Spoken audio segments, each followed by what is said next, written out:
हिस्सा बना लो। जिसने अपनी दिनचर्या का को प्रबंधित कर लिया, व्यवस्थित कर लिया, ऐसा नहीं हो सकता कि वो सक्सेसफुल नहीं बने। मैं नहीं कहता कि आप गवर्नमेंट जॉब लगोगे नहीं लगोगे, ये तय है कि आप एक बड़े व्यक्ति बन जाओगे यदि आपको मैनेजमेंट करना आता है। आज मैं इस दिनचर्या की इस वीडियो के माध्यम से केवल एक मैनेजमेंट की प्रक्रिया बता रहा हूं, मेरा खुद का अनुभव शेयर कर रहा हूं, और एक मनोवैज्ञानिक चीजें जो आपको बहुत बेहतरीन बनाती हैं भीड़ से, वो बातें शेयर कर रहा हूं। सबसे पहले इंपॉर्टेंट बात, कोई भी दिनचर्या का एक फार्मूला होता है, 4 पिलर होते हैं, सी, एस, एच और आर। इनको हिस्सा बना लीजिए। सी का मतलब क्या है? कंसिस्टेंसी है, निरंतरता है। यदि आप कोई चीज को लगातार कर रहे हो, वो आपको बड़ा बनाएगी। आप चाहे 5 घंटे पढ़ो, चाहे 8 घंटे पढ़ो, चाहे 12 घंटे पढ़ो, मैं नहीं कहता 14 घंटे पढ़ो, यदि आप 6 से 7 घंटे रेगुलर निकाल रहे हो, 6 महीने, 5 महीने, 4 महीने, ये आपको बड़ा बना जाएंगे। कोई रोक ही नहीं सकता। निरंतरता ये नहीं है कि जो नकारात्मकता वाली निरंतरता है, सर मैं बहुत साल से पढ़ाई कर रही हूं, कर रहा हूं, कुछ नहीं होता निरंतरता से। यदि सकारात्मक ऊर्जा के साथ निरंतरता है तो ये परिणाम देके जाएगी, रोक ही नहीं सकता कोई। तुम नेगेटिव ऊर्जा के साथ शुरुआत कर रहे हो, 12 घंटे पढ़ रहे हो, लाइब्रेरी में 14 घंटे बैठे हो, कोई फर्क नहीं पड़ेगा। यदि वहां नेगेटिव एनर्जी के साथ तुम पढ़ाई कर रहे हो, होगा नहीं होगा, डर भय दिमाग में, कुछ नहीं होगा। पॉजिटिव एनर्जी के साथ निरंतरता, कंसिस्टेंसी होनी चाहिए। Number 2, S, smart work. आप कितना पढ़ रहे हो ये महत्वपूर्ण नहीं है, कितने अच्छे तरीके से पढ़ रहे हो। क्या छोड़ना है, क्या पढ़ना है, ये पता होना चाहिए। पूरे सिलेबस का रोड मैप दिमाग में होना चाहिए। इस सिलेबस में कौन से टॉपिक में कितनी गहराई तक जाना है, पता होना चाहिए। इस टॉपिक में क्या छोड़ा जाना चाहिए, आपको पता होना चाहिए। कैसे पीवाईक्यू हल करने चाहिए, कैसे टेस्ट देने चाहिए, कैसे सिलेबस का एनालिसिस किया जाता है, कैसे मूल्यांकन किया जाता है, ये सब टिप्स आपको पता होनी चाहिए। ये स्मार्ट वर्क है, ये आपको आना चाहिए, आपकी दिनचर्या का हिस्सा होना चाहिए। तीसरा, हेल्थ। अमूमन कहते हैं हेल्थ से क्या ही फर्क पड़ता है, कुछ भी खा लो पी लो कभी भी सो लो, नहीं। हेल्थ बहुत इंपॉर्टेंट है। आपकी 2 दिन हेल्थ खराब हो गई, इतनी नेगेटिविटी ले आएगी कि 2 महीने की पढ़ाई खराब हो जाएगी। मैंने देखा है बच्चों को। हेल्थ पे ध्यान दीजिए। चाहे आपके पास क्वालिटी खाना वाला नहीं हो, लेकिन कम खाइए, लेकिन कम से कम ऐसी बकवास चीजें मत खाइए जो आपके हेल्थ को बड़ा नुकसान पहुंचा रही हो। चाहे एक टाइम खाएं लेकिन अच्छा खाएं, चाहे दलिया खाएं, चाहे खिचड़ी खाएं। 15 मिनट 20 मिनट योगा करें, चाहे वॉकिंग करें, चाहे दौड़ लगाएं, करिए। वो आपके लिए बहुत जरूरी है, क्योंकि मेडिटेशन आपके शरीर में इतनी ताकत पैदा कर देगा कि आप में ओवर थिंकिंग खत्म हो जाएगी। और तुम समय बचाने के चक्कर में योग नहीं कर रहे हो, मेडिटेशन नहीं कर रहे हो, वो तुम्हारा बहुत सारा 2 से 3 घंटे तो ओवर थिंकिंग में चले जाएंगे, तो उतना ही नुकसान हो रहा है। तो हेल्थ बहुत इंपॉर्टेंट चीज है, इस पर फोकस कीजिए। और चौथा बिंदु है रिविजन। रिवीजन की पॉइंट है भाई। रिवीजन यदि नहीं हो पा रहा है तो आपका स्टडी प्लान पूरा फेल है। ये बहुत जरूरी है, चाहे आप कम पढ़ना, चाहे कम नोट्स तैयार करना, लेकिन रिवीजन मैक्सिमम होना चाहिए। ये 4 पिलर हैं, इसको अपनी दिनचर्या का हिस्सा बना लेना। ये हर समय फॉलो होने चाहिए पूरे दिन में। चारों पिलर में से एक भी चूक गए, इसका मतलब तुम चूक गए। तो पहली चीज तो ये फॉलो करनी है 4 पिलर्स को। नंबर 2, जो दूसरी चीज है वो है एक्टिव स्टडी। अब आपके दिमाग में आता है सर ये एक्टिव स्टडी क्या होती है? तो स्टडी तो आप सभी कर रहे हो, एक्टिव स्टडी क्या होती है? पढ़ लेना नॉर्मली, पढ़े पढ़े पढ़ रहे हो, जैसे भी पढ़ रहे हो, लेकिन आप ये नहीं पता चल रहा है कि सर मैंने पढ़ा क्या, उसमें से क्या सीखा और क्या नहीं सीखा। आपने पीवाई क्यों नहीं देखे, ठीक है, आपने टेस्ट सीरीज नहीं दी, आपने एनालिसिस नहीं किया उसमें से कि मैंने गलतियां क्या की हैं क्या नहीं की हैं, आत्म सुधार आपने नहीं किया, तो आपकी एक्टिव स्टडी नहीं है। तो सबसे जरूरी है एक्टिव स्टडी आपकी दिनचर्या का हिस्सा होना चाहिए, जहां से आपको पूरे दिन में निष्कर्ष निकलने लग जाए, आपको पता चलने लग जाए कि मेरी कमियां ये थी, मेरी गलतियां ये थी, मैंने यहाँ इंप्रूवमेंट किया और ये सुधार करने के बाद मेरा स्कोर यहाँ तक हो गया। ये एक्टिव स्टडी आपकी दिनचर्या का प्लान होना चाहिए बहुत अच्छे तरीके से।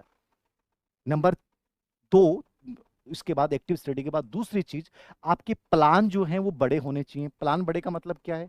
आपने 3 महीने का स्टडी प्लान बनाया कि मुझे 3 महीने में इतनी बार रिवीजन करना है, इतनी बार मेरा सिलेबस 2 बार हो जाना चाहिए, इतनी टेस्ट सीरीज देनी है और ये बुक्स होनी चाहिए। प्लान ये बड़ा हो गया। इसके बाद आपका वीकली प्लान और डेली प्लान, ठीक है ना। डेली टारगेट बेस्ड स्टडी बहुत जरूरी होती है यदि व्यवस्थित दिनचर्या जीनी है आपको। वीकली प्लान में मैंने इकाई योजना बना ली कि यार मैं इस वीक में ये 6-7 टॉपिक और ये इस सब्जेक्ट का ये कोर पार्ट तैयार कर लूंगा। समझ गए आप? और डेली में कि मुझे 5 टॉपिक पढ़ने हैं, ये 3 के पीवाईक्यू निकालने हैं, एक टेस्ट आज मुझे देना है, और इस 2 टॉपिक का मुझे रिवीजन करना है। ये आपके डेली टारगेट होने चाहिए। डेली टारगेट तय नहीं हो रहे हैं और आप यूं ही पढ़ रहे हैं, तो इसका मतलब वो दिनचर्या कोई काम की नहीं है आपकी। तो बड़ा प्लान बनाया 3 महीने का, वीकली प्लान बनाइए, डेली टारगेट तय कीजिए और उनको प्राप्त करने का प्रयास कीजिए। ये दूसरी चीज आपकी दिनचर्या का हिस्सा होनी चाहिए। तीसरी चीज, डीएनडी मॉडल। अब ये डीएनडी मॉडल क्या है साहब? डीएनडी मॉडल वो है जिसमें अपन क्या करते हैं, एक एक मिनट के चक्कर में अपने महत्वपूर्ण एक हार्मोन को रिलीज कर रहे हैं जिसको डोपामाइन बोलते हैं। आप 20-20 सेकंड के रील्स, इमोशनल रील्स, आपको लगता है मजा आ गया, क्या बात बोली है, छोड़िए, इस जंजाल से बाहर निकालिए। बड़े क्लास लेने की, लगातार पढ़ने की ताकत खत्म कर देगा आपका ये जो 20-20 सेकंड पे तुम डोपामाइन स्त्रावित कर रहे हो, तुम्हें पता नहीं अपनी जिंदगी का कितना अनमोल चीज तुम खो रहे हो। फोन को एयरप्लेन मोड पे रखना शुरू कर दीजिए, डू नॉट डिस्टर्ब। जब तुम्हारा कोर टाइम है जिस समय तुम ढंग से पढ़ रहे हो, उस समय आपका फोन ऑन नहीं होना चाहिए। तुम्हारा दोपहर में हो गया, शाम को टाइम ऐसा होता है जहां आप देख सकते हो, वो भी किसी के इंटरव्यू देखिए जहां से आपको पॉजिटिविटी आएगी, सक्सेसफुल लोगों के, वहां से कुछ सीखने को मिलेगा। अनावश्यक रील्स के चक्कर में मत उलझिए। तो डीएनडी मोड का जरूर यूज कीजिए। आपके फोन में डीएनडी मोड मैक्सिमम एक्टिव होना चाहिए। यदि आप सक्सेसफुल बनना चाहते हैं, 6 महीने 4 महीने में कुछ लेना चाहते हैं, तो डीएनडी मोड मैक्सिमम टाइम इसका आना चाहिए। और चौथी चीज जो है बहुत जरूरी है, आज के टाइम में आप सब जानते हैं कि मैंने किताब ऑर्डर की, मैंने ये एक चीज वस्तु ऑर्डर की अमेजोन से, वो कहाँ तक पहुंची, कब डिलीवर होगा, ठीक है, वो सही पहुंची कि नहीं पहुंची, ट्रैकिंग करना बहुत जरूरी होता है। मैं जो आज पढ़ रहा हूं, क्या वो सही दिशा में जा रहा है क्या? क्या जो मैंने टॉपिक पढ़ा है वहां से पूरे चीजें आ रही हैं क्या? तो ट्रैकिंग हमेशा कीजिए, अपनी प्रोग्रेस की ट्रैकिंग कीजिए। अच्छा नहीं हो रहा है तो वापस से रिस्टार्ट कीजिए, अच्छा हो रहा है तो अपने आप को धन्यवाद दीजिए और उससे बड़ा करने का प्रयास कीजिए। लेकिन ट्रैकिंग आपकी दिनचर्या का हिस्सा बन जाना चाहिए। आज जितनी कंपनियां वो ट्रैकिंग का इस्तेमाल तभी तो कर रही हैं, हमें तभी तो अच्छा लगता है मेरा ऑर्डर यहाँ तक पहुंच गया। तो वही चीज है, जब पढ़ाई में और चीजों में आप भौतिक वस्तुओं में ट्रैकिंग को यूज कर रहे हो, और अपनी जिंदगी के सबसे महत्वपूर्ण कार्य जो स्टडी है आपकी, उसमें तुम ट्रैकिंग नहीं कर रहे हो, तो मतलब है कि अपन बहुत गलत दिशा में जा रहे हैं। तो ट्रैक तुम्हारा पढ़ाई का, स्टडी प्लान का, दिनचर्या का बेहतरीन हिस्सा होना चाहिए। ये 4 चीजें हैं, 4 पिलर हो गई। एक्टिव स्टडी हो गई, plan week, monthly, weekly, daily targets हो गए, ठीक है, डीएनडी मॉडल की बात कर ली मैंने, और ट्रैकिंग की बात कर ली। ये आपका बहुत जरूरी है, इसको आप जरूर ढंग से कवर करें। अब जो सबसे अंतिम और महत्वपूर्ण सवाल आता है कि सर हम कितने घंटे पढ़ें, कैसे पढ़ें, ठीक है, व्यवस्थित दिनचर्या में कितने घंटे पढ़ना चाहिए? तो कितने घंटे पढ़ना चाहिए, इसका कोई मैजिकल फार्मूला नहीं है। सबसे बढ़िया चीज ये है, मेरा जो अनुभव है, और मैं मानता हूं कि जिस बच्चे ने इसको ईमानदारी से फॉलो किया है, वो लाइफ में नहीं बना है, ऐसा नहीं हो सकता। अब वही चीजें, यदि नकारात्मकता आप में है तो उसका तो कोई समाधान नहीं है। जब आपके साथ सेल्फ टॉक करते हो तो उसमें हमेशा सकारात्मकता आनी चाहिए। मैं क्यों नहीं बड़ा बनूंगा, मैं 100% अच्छा करूंगा, ये सब चीजें आपके लाइफ में आनी चाहिए। तो सेल्फ टॉक के अंतर्गत आपकी सबसे इंपॉर्टेंट चीज है कि आपका जो डेली रूटीन होगा उसमें जो टाइम का मैनेज होगा वो कैसे करेंगे आप। मेरा एक्सपीरियंस शेयर कर रहा हूं। यदि आपको दिन को बहुत बड़ा बनाना है, समय को 24 घंटे 24 घंटे रहेंगे, और वो सबके पास 24 घंटे ही हैं, वो आपके ऊपर डिपेंड करता है कि तुम कैसे उनको बड़ा बना देते हो। मैं मानता हूं 24 घंटे को 48 घंटे में बदलने की ताकत जिस बच्चे में है, इसका मतलब उसका मैनेजमेंट बहुत गजब का है। और इसके लिए सबसे जरूरी है, आपकी शुरुआत प्रभावी होनी चाहिए, और प्रभावी शुरुआत करनी है, मॉर्निंग सेशन आपका गजब का होना चाहिए। ये मेरा बहुत बड़ा कॉन्फिडेंस है इस चीज को लेकर। आप में से हो सकता है कोई बच्चे लेट नाइट पढ़ते हैं, पढ़ते रहे, आपको अच्छा लग रहा है वो पढ़िए, लेकिन मैं मानता हूं कि आप इसको यदि लाइफ का हिस्सा बना के देखना, मजा आ जाएगा आपको। मॉर्निंग सेशन यदि तुम निकालते हो, पूरी स्टडी को तुम 4 स्लॉट या 5 स्लॉट में डिवाइड कीजिए, और 4 स्लॉट में से पहला और दूसरा स्लॉट बहुत इफेक्टिव होना चाहिए, याद रखना। और वो पहला स्लॉट, जैसे मान लीजिए कि आप 4 बजे आ गए तो बहुत बड़ी चीज है, 5 बजे तो आपको हर हाल में आ जाना चाहिए। 3 घंटे, यदि सुबह 5 से 8 आपका पहला स्लॉट 1 निकाल लिया आपने, और इस स्लॉट में आप कोर सब्जेक्ट पढ़िए जो सबसे हार्ड है और जिनका सिलेक्शन में सबसे बड़ा रोल है। और उसके भी सबसे हार्ड टॉपिक जो आपके बहुत वीक हैं उनको तैयार कीजिए। 3 घंटे आपने निकाल लिए, ये 3 घंटे तुम्हारे अंदर इतनी पॉजिटिविटी दे देंगे कि पूरे दिन को बना देंगे। अब 3 घंटे निकालते कॉन्फिडेंस आ गया कि 3 घंटे पढ़ लिया हूँ, गजब के टॉपिक पढ़ लिए। अब आधे घंटे का आपने विराम दिया, 40 मिनट का विराम दिया। उसके बाद जैसे आप 8:30 या मान लीजिए 9 से और 11:30 तक दूसरा स्लॉट तय करते हैं आप, इसमें भी कोर टॉपिक पढ़िए और जो इंपॉर्टेंट पार्ट है वो पढ़िए आप। यहाँ 2.5 घंटे आपने निकाल लिया, मान लीजिए आपने 12 बजे तक का दे दिया, 3 घंटे आपने निकाल लिए। यदि ये 6 घंटे आपके 12 बजे से पहले निकल गए, मैं ये कह सकता हूं कि तुम भीड़ से अलग हो चुके हो।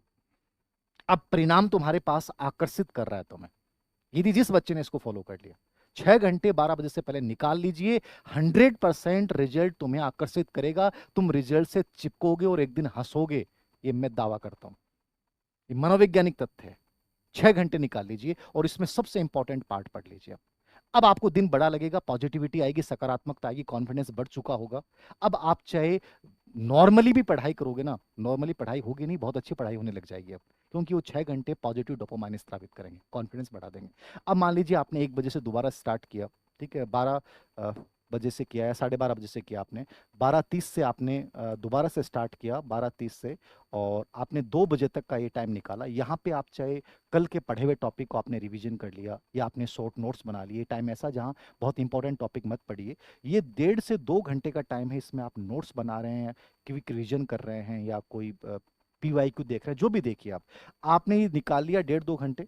अच्छा है, कोई ज़्यादा समझ में नहीं आया, कोई फर्क नहीं पड़ेगा, यहाँ ज़्यादा समझने वाली चीज़ें पढ़नी भी नहीं है। उसके बाद 10 मिनट आप सो सकते हैं, ठीक है, पावर जो नींद है वो ले सकते हैं, दिल आदत है तो आप में, वरना कोई बात नहीं है। आप 1 घंटे सो रहे हैं तो आपको वहां से पॉजिटिविटी आ रही है, कोई दिक्कत नहीं, क्योंकि नुकसान नहीं करेगा यहाँ पे।